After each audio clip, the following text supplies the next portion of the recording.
সিজদায় পড়ে আল্লাহরে বলবেন, আল্লাহ এই পৃথিবীতে আমি ছাড়া তোমার গোলামের অভাব নাই, কিন্তু তুমি ছাড়া আমার দ্বিতীয় কোনো রব নাই। চোখের পানি ছেড়ে আল্লাহরে ডেকে বলেন, আল্লাহ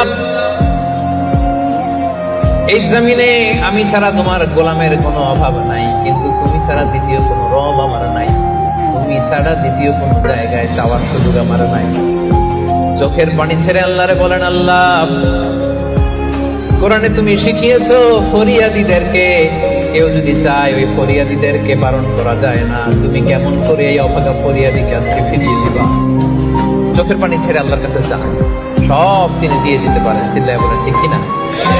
গোটা বিশ্বের সবাই আমাদের যার যা লাগবে সব যদি আল্লাহর কাছে চাই, আল্লাহ যদি সবাইকে সবকিছু দিয়ে দেয়, আল্লাহ বলে আমার ক্ষমতার 1 ইঞ্চিও কমবে না। চিল্লায় বলেন ঠিক কিনা?